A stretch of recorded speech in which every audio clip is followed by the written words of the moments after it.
In the scorching Arizona heat of 1885, Henry McAllister guided his wagon along the dusty trails that cut through the vast, arid territory. The 42-year-old farmer had set out for town at dawn, leaving behind the golden fields of his ranch in search of supplies.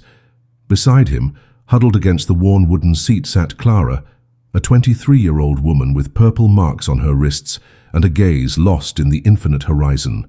Henry had acquired her at an impromptu auction in the main square, not out of carnal desire, but to snatch her from the clutches of Garrett Sullivan, a cruel merchant known for exploiting vulnerable women.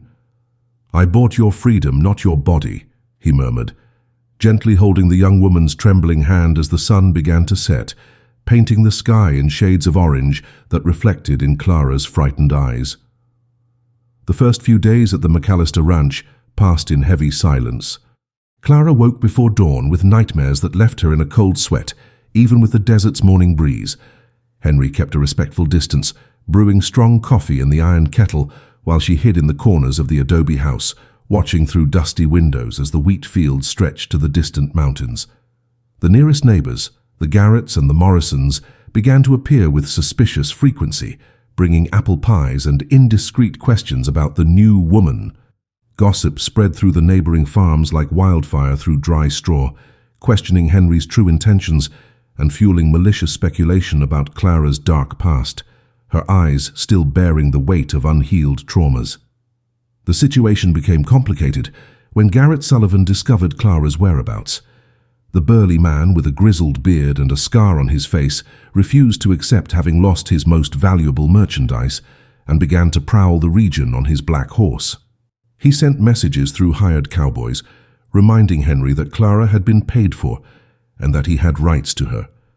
The veiled threats arrived with mail deliveries, written on yellowed paper with smudged ink. Clara felt the weight of judgmental stares at Sunday church, where women whispered behind their fans as she tried to find peace in the pastor's words. The growing fear that her past would imprison her again made her tremble during the cold desert nights, while Henry stood guard on the porch, rifle by his rocking chair, watching the shadows dance under the full moon. On a particularly dry night, when the wind carried the scent of a distant storm, 3 riders appeared on the horizon. Garrett Sullivan had arrived, accompanied by 2 armed thugs, demanding that Clara be returned as per the original agreement. Henry stood on the porch, Winchester in hand, while Clara watched through a crack in the curtain, feeling her heart pound. "The woman belongs to me by right," Sullivan shouted, spitting on the dusty ground. "I paid good money for her." The tension cut the air like a sharp blade as Henry responded in a firm voice. "She belongs to no one but herself." The inevitable confrontation exploded when Sullivan drew his weapon, followed by the dry crack of gunshots that echoed through the rocky hills. Screams, horses neighing, and the metallic sound of spurs against the hard earth filled the night, deciding not only Clara's fate, but the future of everyone at the isolated ranch. By the next dawn, the familiar scent of fresh coffee mingled with the sweet aroma of wildflowers growing in the irrigated fields. Clara, finally free from the invisible chains that bound her to the past, helped Henry feed the cattle, feeling for the first time that these arid lands could be called home. The physical marks on her wrists began to fade, just as the emotional wounds slowly transformed into scars of survival and strength. Henry, once a solitary man who found companionship only in books and hard work, discovered that true freedom is not bought with gold coins but built brick by brick, through daily acts of respect, patience, and courage. The neighbors, witnesses to the previous night's events, began to treat Clara with a dignity she had never experienced, offering genuine help instead of malicious curiosity. Months later, as autumn painted the leaves in golden hues that rivaled the desert sunset, Clara and Henry worked side by side in the fields, building not just a prosperous farm but a partnership based on mutual trust. She had learned to read using the dusty books in his library, while he discovered that sharing stories around the campfire made the nights less lonely. Letters arrived regularly now, requests from other farmers seeking help for women in similar situations, transforming the McAllister Ranch into a quiet refuge for those seeking to start anew. In the Old West, where law was often shaped by gunpowder and individual determination, A single act of humanity had created ripples that spread through the community, proving that true freedom is found not in possession, but in the ability to choose one's own destiny, building bridges of hope amidst the seemingly infinite vastness of the American territory. Winter arrived early that year of 1886, bringing biting winds that whistled through the cracks in the adobe house. Clara had become a constant presence in the kitchen, preparing hearty stews and breads that filled the ranch with comforting aromas. Henry discreetly observed how she handled utensils with growing dexterity, her once trembling hands now firm as she chopped vegetables or fed wood to the stove. During the long cold nights, they sat close to the fireplace, she mending torn clothes while he read excerpts from newspapers that arrived from town. Conversations flowed naturally now, without the heavy silences of the first few months. Clara spoke of her childhood on a Kansas farm before everything fell apart, while Henry shared memories of his father, a Civil War veteran who had built the ranch with his own hands. The ice that covered the windows in the morning reflected an intimacy that grew slowly, based on mutual respect and a silent understanding of the traumas each carried. Spring brought unexpected challenges when a severe drought threatened to devastate the region.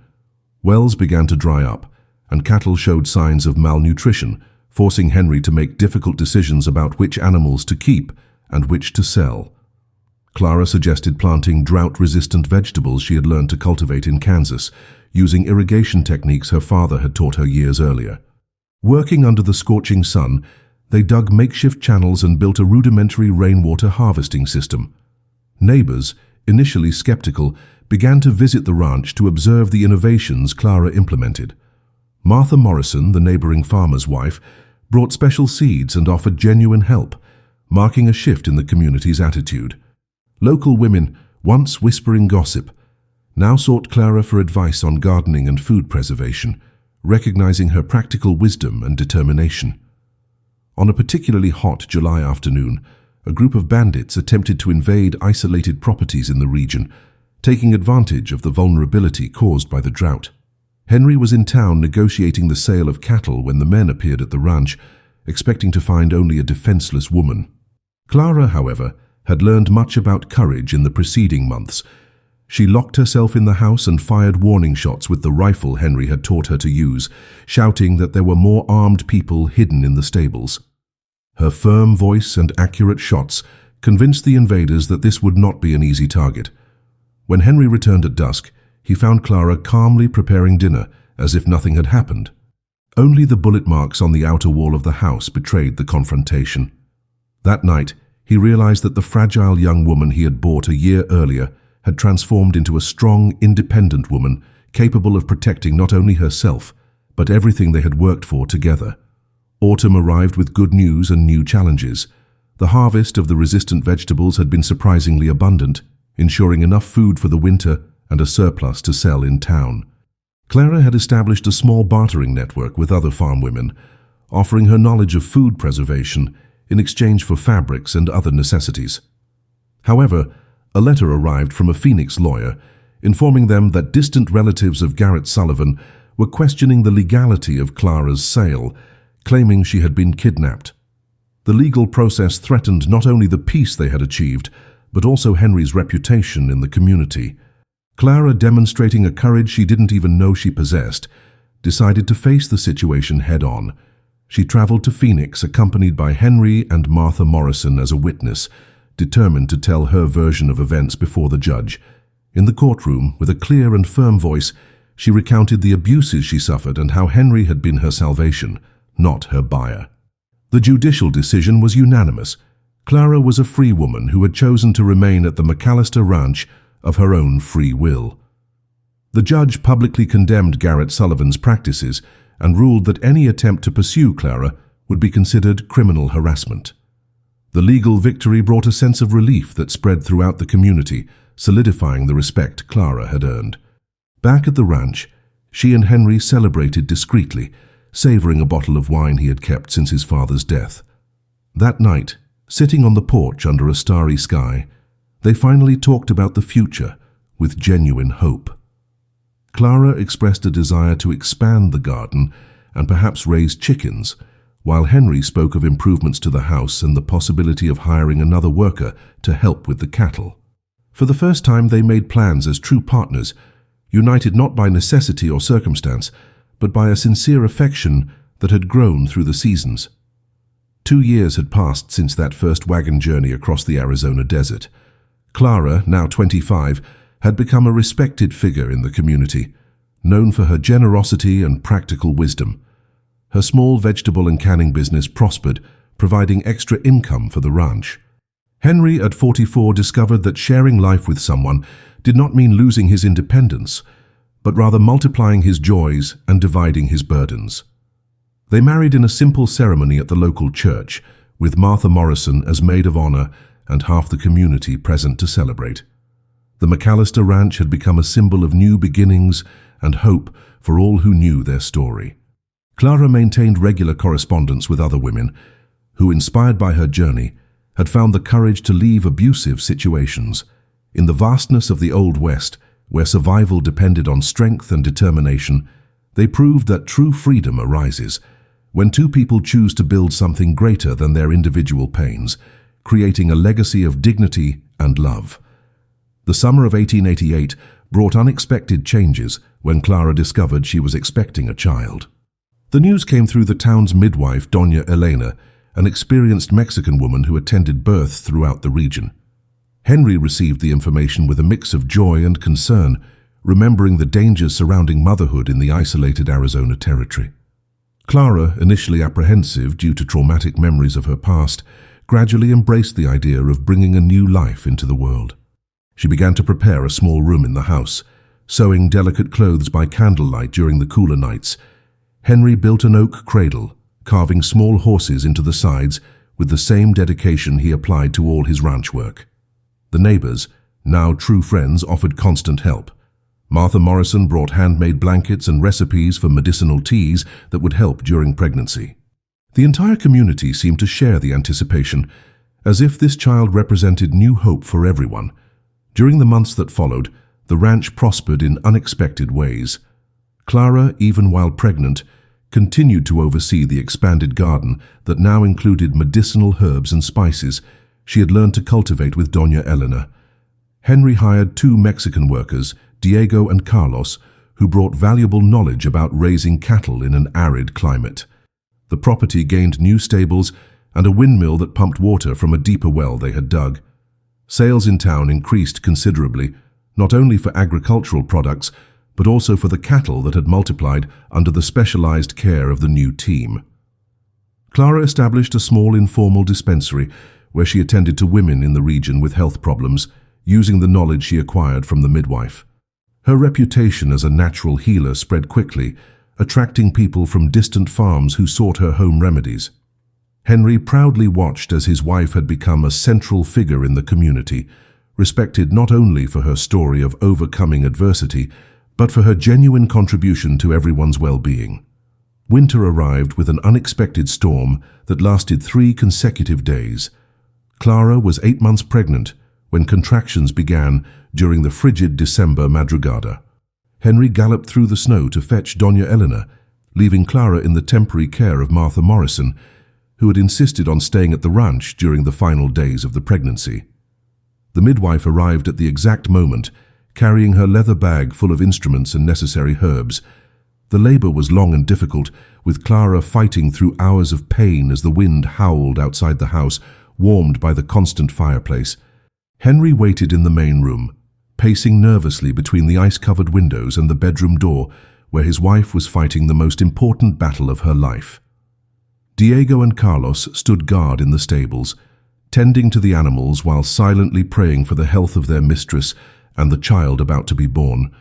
At dawn, a strong, healthy cry echoed through the house, announcing the arrival of a baby girl with eyes as blue as the desert sky. Little Sarah McAllister brought indescribable joy to the ranch.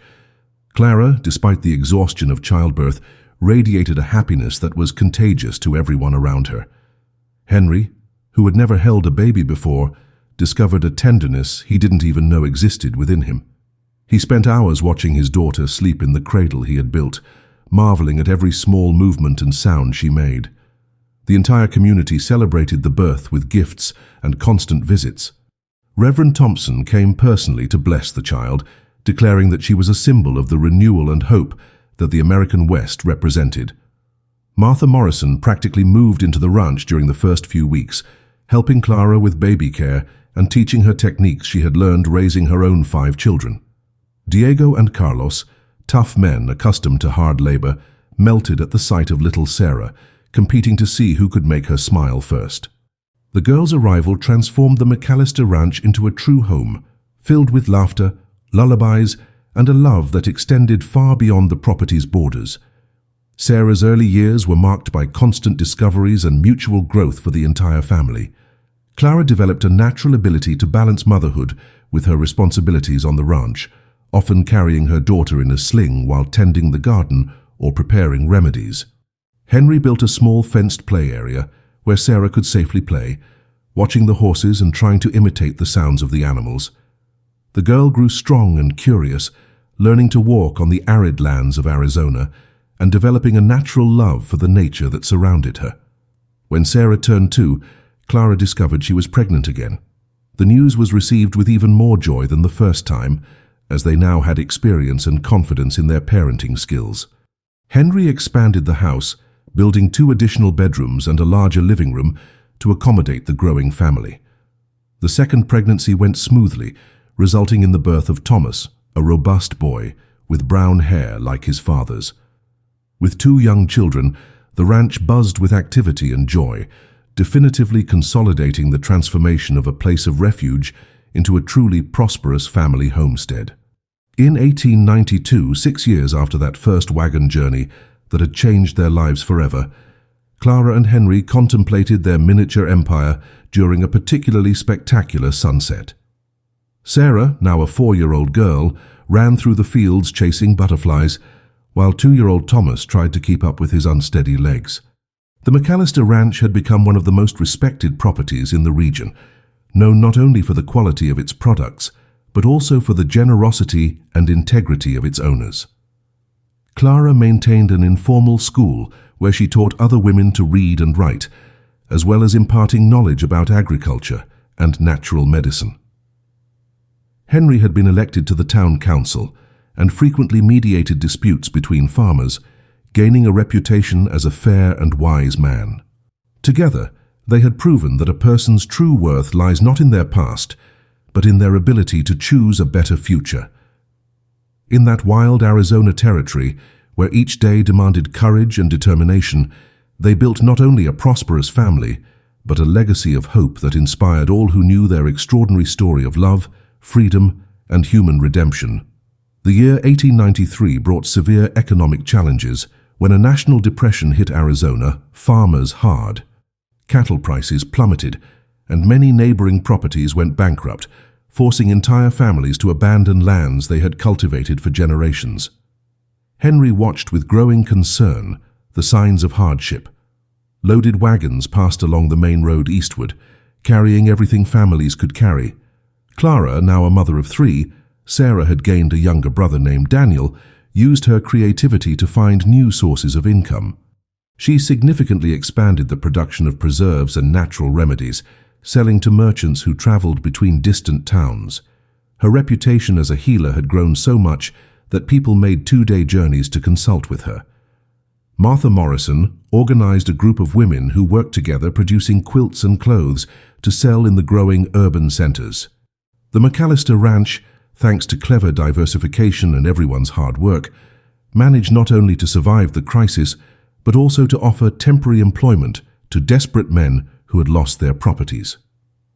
During the spring of 1894, a cholera epidemic struck several towns in the region, spreading panic and forcing many communities into complete isolation. Clara, with her knowledge of natural medicine, acquired through years of study and practice, became a crucial figure in combating the disease. She prepared specific herbal teas and rehydration solutions that helped save lives, working tirelessly even with 3 young children to care for. Henry transformed one of the barns into a makeshift hospital where Clara attended to patients who arrived from distant farms. Diego and Carlos, demonstrating extraordinary loyalty, remained at the ranch helping with all tasks, from tending to the cattle to assisting Clara with her medical treatments. The entire community united during the crisis, with Martha Morrison coordinating food distribution and Reverend Thompson offering spiritual comfort to the afflicted. When the epidemic finally passed in late summer, the McAllister Ranch had definitively established itself as a center of relief and hope for the entire region, solidifying Clara's position as one of the most respected women in the territory. Sarah, at 6 years old, began to demonstrate exceptional intelligence and insatiable curiosity about the world beyond the ranch's borders. Clara, who had learned to read and write with Henry during their first years together, established a formal school on the ranch, teaching not only her own children, but also children from neighboring properties. The small makeshift classroom in the main house buzzed with daily laughter and discoveries, as Sarah naturally led the other students in educational games and explorations around the property. Henry built a library with books he ordered from distant cities, creating an impressive collection of literature, science, and history. Thomas and Daniel, even when small, participated in basic lessons, learning numbers and letters through creative games Clara developed. The children's education became a shared passion for the couple, who saw knowledge as a powerful tool to ensure their children had choices they themselves never had. Visitors often commented on the intellectually stimulating atmosphere of the ranch, where children discussed books as naturally as they spoke of cattle and farming. The winter of 1895 was marked by a discovery that would change the course of the McAllister family forever. During excavations to expand the irrigation system, Diego found silver veins in a rock formation on the edge of the property. Henry, initially skeptical, hired a geologist from Phoenix who confirmed the presence of significant mineral deposits. The news spread quickly, attracting speculators and businessmen who offered considerable sums for mining rights. Clara and Henry spent weeks discussing the implications of the discovery, carefully weighing the financial benefits against the risk of transforming their peaceful refuge into a chaotic mining zone. They decided to maintain full control over any operation, establishing a small family company that extracted silver sustainably, without destroying the landscape or harming their agricultural activities. The additional income allowed for substantial improvements to the property, including a larger main house, modern stables, and advanced farm equipment. Sarah, always curious, was fascinated by the mining operations, asking technical questions that impressed the specialized workers Henry hired. The growing prosperity brought new responsibilities and opportunities for the McAllister family. Clara established a community fund using part of the mining profits to help families in need, offering interest-free loans to farmers who wanted to rebuild their properties after the economic depression. Henry was appointed to the Territorial Council, traveling occasionally to Phoenix to participate in important decisions about the future of Arizona. The children grew up in an atmosphere of responsible privilege, learning early on the importance of using resources to benefit the entire community. Sarah, at 8 years old, already demonstrated exceptional leadership skills, organizing charity projects among local children and showing particular interest in scientific studies. Thomas developed a passion for horses and cattle ranching, while Daniel, the youngest, revealed artistic talent, drawing detailed landscapes of the ranch and animals. Clara carefully documented her children's growth in a diary, recording not only personal milestones, but also reflections on how prosperity was shaping each child's character and the important lessons she and Henry needed to convey about social responsibility. In 1897, 10 years after her arrival at the ranch, Clara organized a grand celebration to commemorate not only the anniversary of her rescue, but the complete transformation of their lives and the surrounding community. The party brought together over 100 people, including families from distant farms, town authorities, and even some territorial dignitaries who had heard of the extraordinary story of the McAllisters. Long tables were set up under the trees Henry had planted in the early years, laden with food prepared by Clara and her friends, while local musicians played waltzes and popular songs. Sarah, Thomas, and Daniel presented a small theatrical performance they had prepared, portraying their parents' story in a touching and joyful way. Henry gave an emotional speech, thanking everyone who had supported his family throughout the years and emphasizing how kindness and hard work could transform entire lives. Clara, surrounded by her children and looking at the horizon where the sun set over their prosperous lands, reflected on the extraordinary journey that had taken her from a traumatized and hopeless young woman to a respected matriarch, loving mother, and pillar of the community. On that starry Arizona desert night, she knew for certain that she had found not only the freedom Henry had paid for years earlier, but a greater purpose that would give meaning to every remaining day of her life.